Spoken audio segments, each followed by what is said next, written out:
안녕하세요. 플래닛 팟캐스트입니다.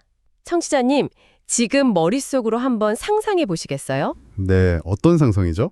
당신의 집 거실 한가운데에요. 정말 아름답고 거대한 막 나무가 빽빽하게 심어진 벽이 하나 떡하니 놓여 있는 겁니다.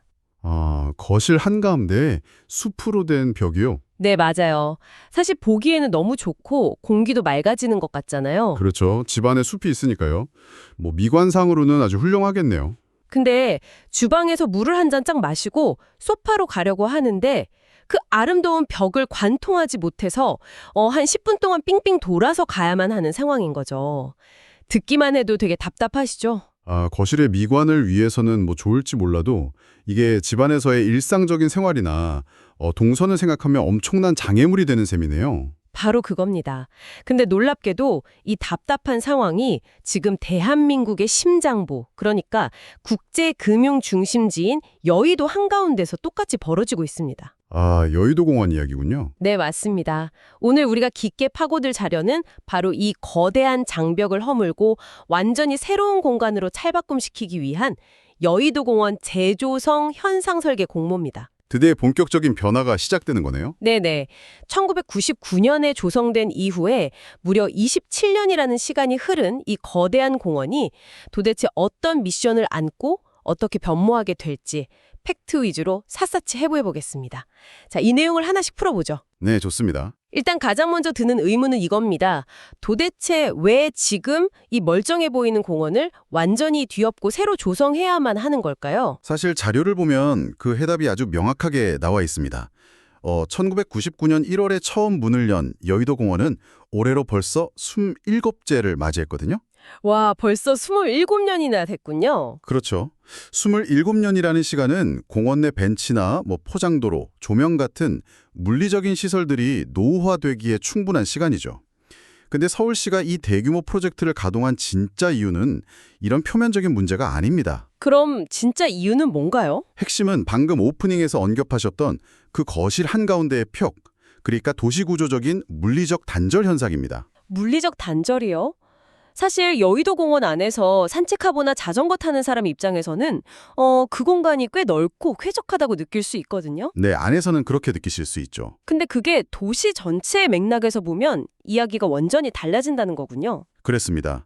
공원의 면적이 너무 거대하다 보니까 여의도라는 섬 자체를 동쪽과 서쪽으로 완전히 쪼개버리는 결과를 낳았어요. 동서가 딱 끊어져 버린 거네요. 네, 그게 1990년대의 도시공원 설계 철학은 주로 도시로부터의 도피였습니다. 빌딩 숲을 벗어나서 철저히 고립된 자연 속으로 들어간다는 개념이었죠. 약간 단절된 숲 그 자체를 원했던 거군요, 그 당시에는. 맞아요. 하지만 2020년대 현대 도시 설계에서 공원의 역할은 완전히 다릅니다. 공원은 단절된 구역을 이어주는 연결 조직이자 혈관이 되어야 하거든요. 네네, 이어주는 역할이요. 현재 여의도 공원은 국제금융 중심지라는 화려한 주변 도시공간이랑 전혀 연계되지 못한 채 막 사람들의 발걸음을 차단하는 거대한 섬처럼 덩그러니 남겨져 있다는 지적이 계속 있어 왔습니다. 듣고 보니 제가 예전에 여의도에서 미팅을 하고 밥을 먹으러 반대편으로 넘어가려던 적이 있었는데 직선으로 뚫린 길이 없어서 정말 한참을 우회해서 걸었던 기억이 납니다. 바로 그거죠. 그게 단순한 불편함을 넘어서는 문제입니다. 네, 단순한 불편함이 아니라 도시공학적으로 심각한 결함이었던 거네요. 그러니까 이번 재조성 공모의 첫 번째 미션은 결국 이 단절의 벽을 허물고 끊어진 동쪽과 서쪽의 보행 네트워크를 다시 촘촘하게 이어주는 거대한 다리를 놓는 작업이겠습니다. 아주 정확한 통찰입니다. 이게 단순한 조경 작업을 넘어서는 중대한 도시 설계 프로젝트인 이유가 바로 그것 때문이에요. 길을 다시 잇는 거군요. 네. 금융중심지에서 일하는 직장인들, 또 인근 주민들, 관광객들의 동선이 물 흐르듯 자연스럽게 이어주도록 보행 네트워크를 재구축하는 것. 이것이 모든 변화의 출발점입니다. 좋습니다. 단절을 극복하고 사람들을 연결한다는 명분은 완벽하게 이해가 됩니다. 근데 제가 설계 공모 자료를 넘기다 보니까 서울시가 요구하는 새로운 비전의 스케일이 진짜 상상을 초월하더라고요. 네, 이번 목표가 상당히 도전적이죠. 단순한 휴식형 공원을 만드는 게 아니라 무슨 수변 공간이랑 문화시설이 결합된 거대한 복합 거점으로 대전환하겠다는 겁니다. 맞아요. 그 전환의 방향성을 잘 들여다보면 단순한 평면적 연결이 아니라 입체적인 확장을 노리고 있다는 걸 알 수 있습니다. 입체적인 확장이요? 네, 여의도 공원을 닫힌 공간으로 두지 않고요. 여의도 색강공원과의 보행 네트워크를 연결하고 더 나아가서 한강까지 동선을 확장하겠다는 거죠. 아, 물길까지 이어버리는 거네요. 그렇죠. 사람들을 물길로 끌어들이고 물길의 활력을 다시 도심으로 끌어오는 순환 구조를 만드는 겁니다. 그리고 이 프로젝트의 활용 점정이 하나 있죠. 아, 저 알 것 같아요. 네, 바로 공원 북칠에 새로 들어설 예정인 대규모 문화시설, 가칭 제2 세종문화회관과의 연계입니다. 맞아요. 그 부분이 이번 자료에서 제일 눈에 띄는 대목이었어요. 설계 참가자들은 이 거대한 제2세종문화회관 건립 부지랑 공원을 묶어서 다양한 문화활동이나 이벤트가 열릴 수 있는 활기찬 공간을 공원 내부에 도입해야 하잖아요. 네, 아주 중요한 미션입니다. 근데 여기서 제가 청취자분들을 대신해서 강력하게 의문을 하나 제기해 보겠습니다. 저는 이 요구사항 읽고 솔직히 코웃음이 났거든요. 어떤 부분에서요? 아니 한편으로는 막 대규모 문화시설 짓고 수만 명 인파 모이는 이벤트 공간 만들고 길 뚫으라고 하면서 네네. 바로 다음 줄에는 기존의 울창한 생태숲은 최대한 보존해서 자연 친화형 공간을 유지하라 이렇게 적혀 있습니다. 솔직히 이거 건축가들한테 저기 뜨거운 아이스 아메리카노 한 잔 만들어주세요 이러는 거 아닙니까? 아하하, 비유가 아주 찰떡이네요. 진짜 뜨거운 아이스 아메리카노죠. 겉보기에는 완벽한 모순입니다. 그니까요. 수많은 사람들이 밟고 지나가는 북적이는 문화 허브를 만들면서 어떻게 조용한 생태숲의 나무들을 안 베어내고 보존할 수 있습니까? 완전 불가능한 미션 던져준 것 같은데요. 말씀하신 대로 엄청난 인구 밀도를 수용하는 문화 이벤트 공간이랑 인간의 개입을 최소화해야 하는 생태숲은 태생적으로 충돌할 수밖에 없어요. 근데 바로 그 모순을 물리적으로 해결해내는 게 이번 설계 공모의 가장 핵심적인 과제입니다. 네, 대체 어떤 물리적인 해결책이 있을 수 있죠? 막 나무를 공중부양시킬 수도 없잖아요.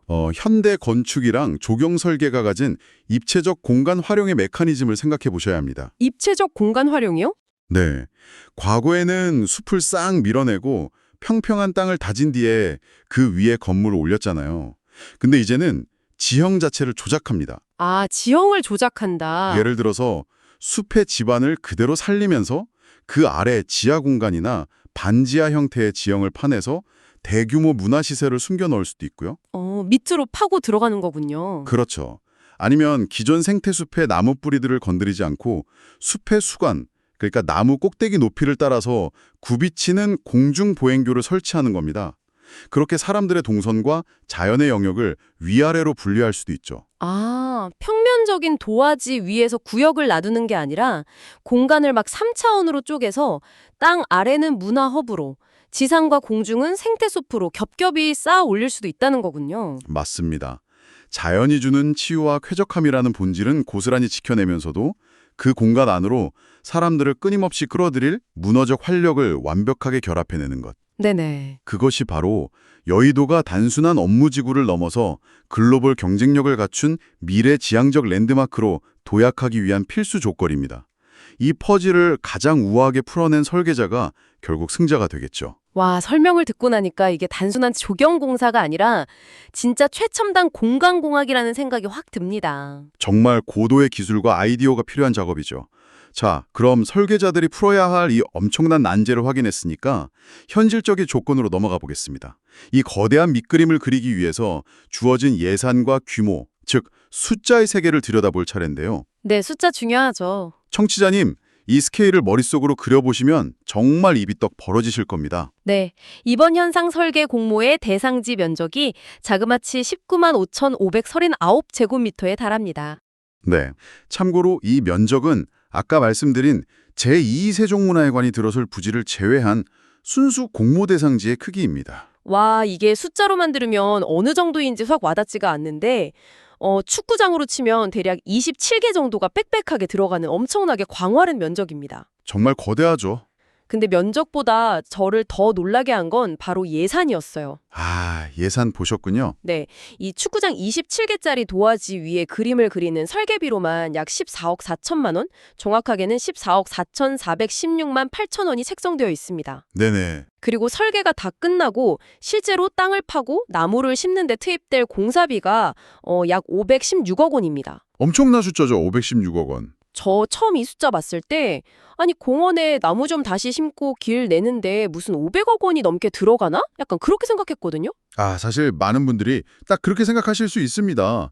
아니, 516억 원이라는 내 세금이 도대체 어디에 쓰이는가? 이 부분은 예산 내역을 뜯어볼 필요가 있어요. 네, 도대체 어디에 그렇게 들어가는 건가요? 아까 우리가 이 프로젝트를 최첨단 공간공학이라고 부르지 않았습니까? 네. 이 예산은 단순히 예쁜 꽃 심고 벤치 놓는 비용이 절대 아닙니다. 네네.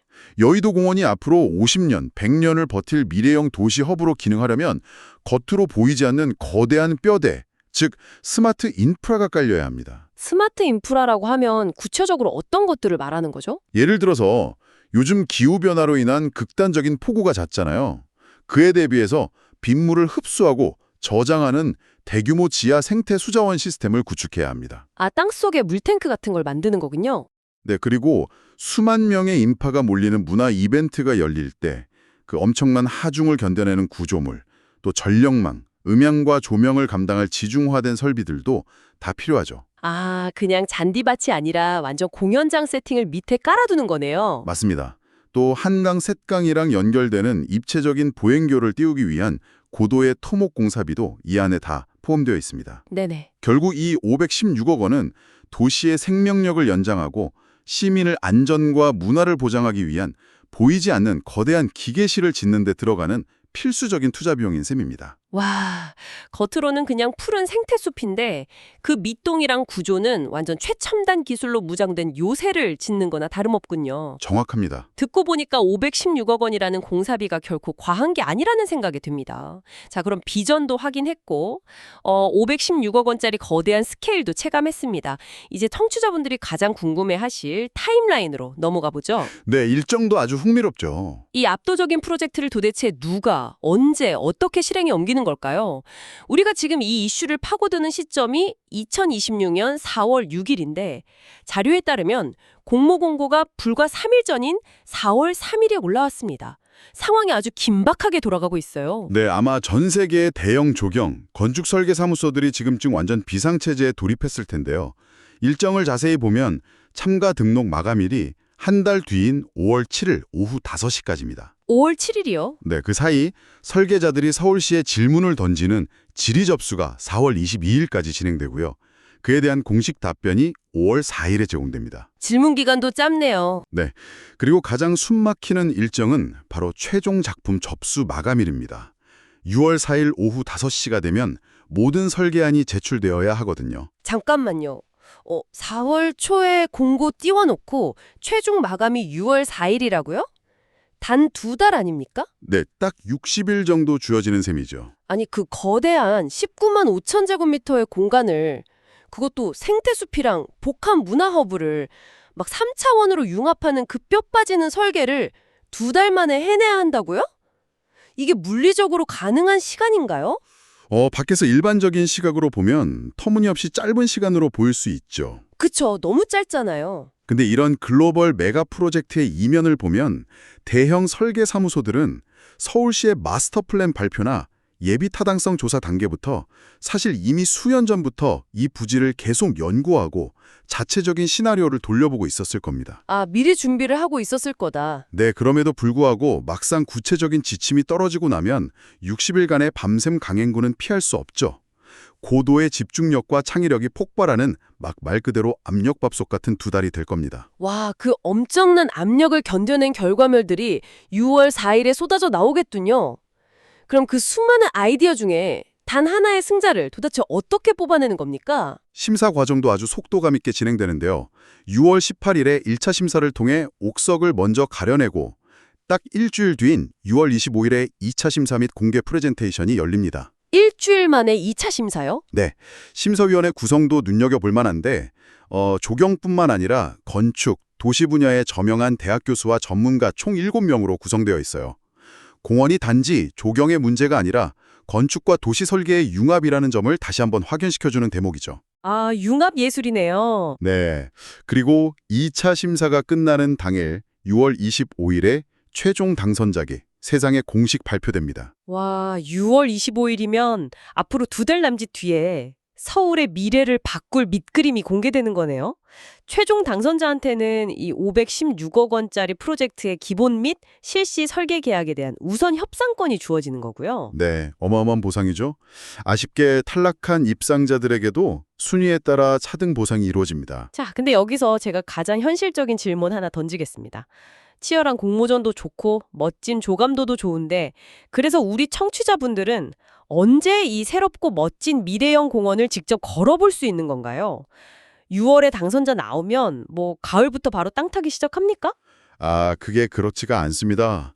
올해 6월 말에 당선작이 확정되면 그때부터 아주 세밀한 실시 설계에 다시 들어가게 됩니다. 실시 설계요. 네, 설계도면에 나사를 진짜 하나하나 조이는 데만 1년 이상의 시간이 소요되거든요. 그래서 실제 첫 삽을 뜨고 본격적인 공사에 들어가는 시점은 내년, 즉 2027년으로 계획되어 있습니다. 아, 내년부터군요. 네, 근데 여기서 우리가 주목해야 할 아주 영리한 행정적 판단이 하나 있습니다. 바로 단계별 공사를 진행한다는 점이에요. 단계별 공사요? 네, 그러니까 공원 전체를 막 펜스로 다 막아버리고 한 번에 공사하는 게 아니라 구역을 쪼개서 순차적으로 진행한다는 뜻인가요? 정확합니다. 여의도 공원은 하루에도 수만 명의 직장인과 시민들이 숨을 고르는 여의도 생태계의 허파잖아요. 그렇죠. 없으면 안 되죠. 만약 효율성만 따져서 공원 전체를 막 3년, 4년 동안 완전히 폐쇄해버린다면 주변 상권은 물론이고 시민들의 피로도와 불편이 진짜 상상을 초월할 겁니다. 아, 생각만 해도 답답하네요. 아까 오프닝에서 말한 거실에 진짜 들어갈 수 없는 큰 벽이 생기는 거잖아요. 맞습니다. 그래서 서울시는 시간이 조금 더 걸리고 시공사 입장에서는 동선 관리가 훨씬 까다로워지는 물류의 악몽을 감수하더라도 시민들이 공원의 일부를 계속 누릴 수 있도록 한 거죠. 제2세종문화회관 건립 일정과 연동해서 퍼즐 맞추듯이 단계적으로 공사를 진행하기로 한 겁니다. 철저하게 시민들의 일상과 편의를 중심에 둔 결정이네요. 결국 이 막대한 예산, 치열한 아이디어 경쟁, 그리고 까다로운 단계별 시공이라는 이 모든 과정이 향하고 있는 단 하나의 목적지는 바로 그 공간을 거닐게 될 우리 시민들의 삶의 질이겠습니다. 네, 그게 이 모든 프로젝트의 존재 이유죠. 자, 청취자님, 벌써 오늘 준비한 깊고 흥미로운 탐구의 끝자락에 다다랐습니다. 시간이 참 빠르네요. 오늘 우리가 함께 분석한 내용들을 명확하게 정리해 보겠습니다. 청취자님들도 한번 같이 정리해 보시면 좋을 것 같아요. 1999년에 조성돼서 27년이라는 세월 동안 여의도를 동서로 가로막는 아름답지만 거대한 장벽이었던 여의도 공원이 마침내 대대적인 대전환의 시험대에 올랐습니다. 네, 이 프로젝트의 핵심은 두 가지 상충하는 가치의 결합이었죠. 기존의 울창한 생태숲을 최대한 보존하면서도 한강, 색강공원, 그리고 새롭게 들어설 제2세종문화회관을 하나로 엮어내는 거대한 도시문화 허브로 탈바꿈하는 것입니다. 맞습니다. 국내외 최고의 설계 전문가들이 약 19만 5천 제곱미터, 공사비 516억 원 규모의 이 입체적 퍼즐의 밑그림을 놓고 6월 말까지 치열한 설계 공모전을 펼치게 되고요. 네네. 실제 공사는 시민 불편을 최소화하기 위해서 2027년부터 단계적으로 시작될 예정입니다. 사실 이 모든 팩트와 숫자 너머에 있는 진정한 의미는 우리가 20세기형의 고립된 공원을 떠나보내고 사람과 자연, 문화를 핏줄처럼 이어주는 21세기형 연결 공간의 탄생을 목격하고 있다는 점일 것입니다. 예, 바로 그 지점입니다. 청취자님, 오늘 이 대화를 마무리하면서 내일 출근길이나 다가올 주말의 모습을 한번 상상해 보셨으면 좋겠습니다. 어떤 상상이죠? 최첨단 국제금융지구의 차가운 마철로 한가운데서 깊은 생태숲과 세계적 수준의 문화예술이 하나로 융합되는 공간. 여의도 공원의 이번 대전환이 성공한다면 우리는 멀리 뉴욕 센트럴파크를 부러워할 필요 없는 완전히 새로운 미래형 도시공원의 기준을 보게 될지도 모릅니다. 정말 기대되는 멋진 미래네요. 네. 청취자 여러분, 2027년 이후 새롭게 탄생할 이 공간에서 당신은 어떤 새로운 추억을 만들게 될까요? 오늘 준비한 이야기는 여기까지입니다. 이 가슴 뛰는 상상은 온전히 청취자님의 몫으로 남겨두겠습니다. 끝까지 함께해 주셔서 감사합니다.